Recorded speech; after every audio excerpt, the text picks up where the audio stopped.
तरुण भारत संवाद सिंधुदुर्ग आवृत्तीचा 41वा वर्धापन दिन सोहळा शुक्रवार दिनांक 27 डिसेंबर रोजी कुडाळ येथील महालक्ष्मी सभागृहात दिमाखात संपन्न झाला।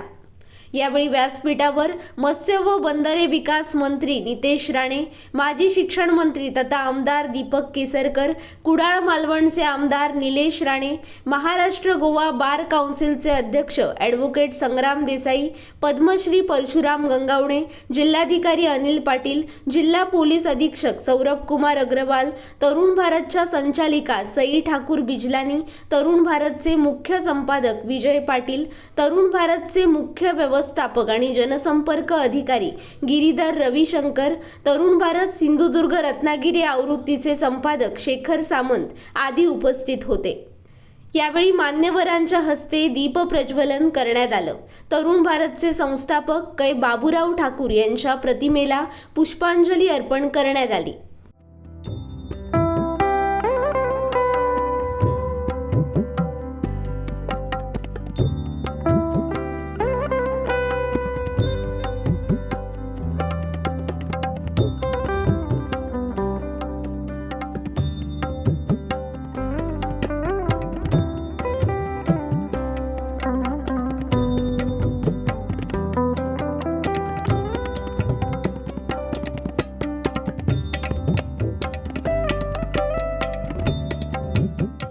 सर्व मान्यवरांचं स्वागत संपादक शेखर सामंत यांनी केलं।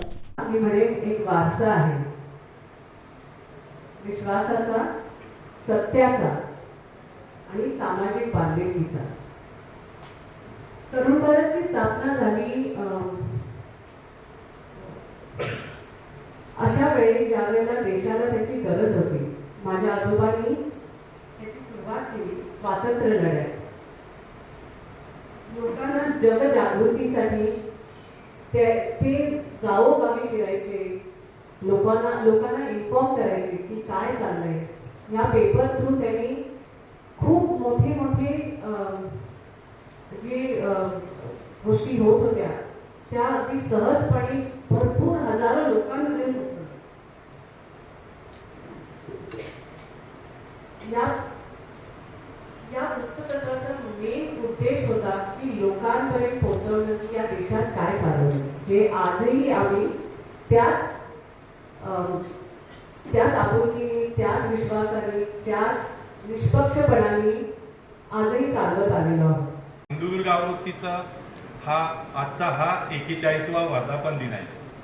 असं म्हटलं जातं की जे न देखे रवी ते देखे कवी, म्हणजे जे सूर्याला सुद्धा जे दिसत नाही ते रवीला म्हणजे कवीला दिसतं। आणि त्याच्याही पुढे जाऊन सांगतोय की पत्रकार ही एक अशी जमात आहे जे कवीलाही दिसत नाही ते बऱ्याच वेळा पत्रकारांना जे दिसतंय किंवा पत्रकार बघू शकतो। पत्रकार हा नेहमी वैगुण्यावर बोट ठेवत असतो, म्हणजे जे समाजाची जी दुखरी नस म्हणतात ती दुखरी नस तो बरोबर अचूक पकडतो आणि तो लोकांपर्यंत पोहोचवतो। मग ते वैगुण्य समाजातल्या माजलेल्या भ्रष्टाचाराबाबतचं असेल, समाजातील अव्यवस्थेबाबतचं असू शकतं, पर्यावरणाच्या विध्वंसाबाबतचं असू शकतं, रोजगाराबाबतचं असू शकतं किंवा समाजातील दहशतवादाबाबतचंही असू शकतं। त्यामुळे डॉक्टरांचं इंजेक्शनना जसं दुखतंय ना, तसंच ही जी दुखरी नस ज्यावेळी आम्ही समाजासमोर मांडतो वृत्तपत्राच्या माध्यमातून जरा सोसवत नाही, असं बऱ्याच वेळा होतंय। बऱ्याच वेळा माणसाला ना त्याचं कौतुक केलेलं आवडतं, पण त्याचा वास्तव ज्यावेळी आपण मांडतो ज्यावेळी त्याच्या विरोधात जातं त्यावेळी त्याला ते आवडत नाही। पण आम्ही ते काम अगदी चांगल्या पद्धतीने करत असतो। बघा, गाणं हे तालासुरात असू शकतं, पण रडणं हे कधी तालासुरात असू शकत नाही, कारण रडणं हे वेदनेमुळे येत असतं आणि वेदना ही असते ती ज्याची त्याला समजत असते। त्यामुळे समाज मनाची जी वेदना नक्की काय आहे हे पत्रकार बघत असतो आणि ते वृत्तपत्राच्या माध्यमातून मांडत असतो। आणि त्याच्यामुळे संपूर्ण जिल्हा कव्हर करणारे एकमेव जर कुठलं दैनिक असेल तर ते दैनिक तरुण भारत वस्तुस्थिती आहे। आणि एवढं मोठं नेटवर्क संपूर्ण प्रत्येक गावामध्ये ज्यांचा प्रतिनिधी आहे असं नेटवर्क फक्त तरुण भारतकडे आहे। आणि त्याच्यामुळे सिंधुदुर्ग जिल्ह्यातली असेल, पश्चिम महाराष्ट्रातील असेल, बेळगावमधली असेल, अगदी लहानात लहान माणसाची सुद्धा एखाद्या माणसाचं निधन झालेलं असेल तरी त्याची बातमी जर तुम्हाला कोणाच्या मार्फत कळत असेल तर ती तरुण भारतच्या माध्यमातून कळते. तरुण भारतने सिंधुमध्ये प्रवेश करून इथे सुद्धा आपलं काम नवा जे आपला एक झेंडा रोवलेला आहे किंवा नाव कमवलेलं आहे आणि त्याचं सर्व श्रेय त्यांचा जो टीम लीडर आहे त्याने ते बॅलन्स लिहून किंवा त्याच्या माहिती बरोबर देऊन ठेवलेले आहे हे फार महत्त्वाचं आहे. काही पेपर अतिरंजित लिहितात, टेम्पररी त्यांना त्याची प्रसिद्धी मिळते, परंतु ते काही दिवसांनी परत ते दटून जातात. तसं न होता हा पेपर इतक्या चांगल्या पद्धतीने अजून चालतो आहे. लोक वाट बघतात पेपरची आणि ऑथेंटिक माहिती आपल्याला यातून उपलब्ध होते.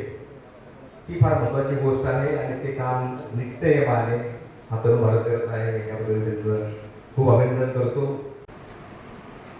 प्रिंट मीडिया हा तुम्ही जे सातत्य ठेवलं नसेल, तरुण भारत ह्या ब्रँडने जे सातत्य ठेवलं, मला वाटत नाही इतर कुठल्याही ब्रँडचं ते सातत्य राहिलं की लोकांनी अजूनही हातात घ्यावं असं वाटतो तो पेपर म्हणजे तरुण भारत.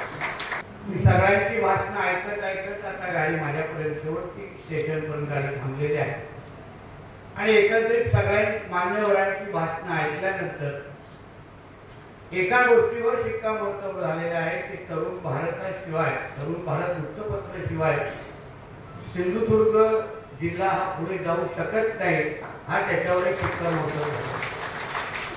आमच्या संग्रामीने जे उल्लेख केला की तरुण भारत ही आता सवय झालेली आहे.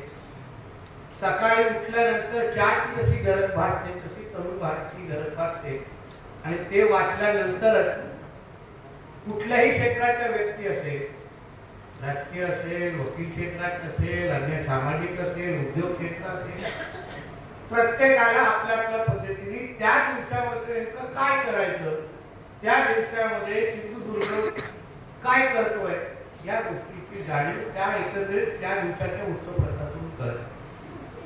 मी इतिहास सांगण्यापेक्षा आज ह्या जिल्ह्याच्या राजकारणामध्ये, समाजकारणामध्ये किंवा एखाद्या जिल्ह्याच्या विकासाच्या प्रक्रियेमध्ये आज आपण जिथे आहोत आणि पुढे जिथे आपल्याला जायचं आहे त्याच्यामध्ये तरुण भारतची साथ आमच्यासारख्या लोकप्रतिनिधींच्या बरोबर असावी अशी अपेक्षा मी व्यक्त करतो.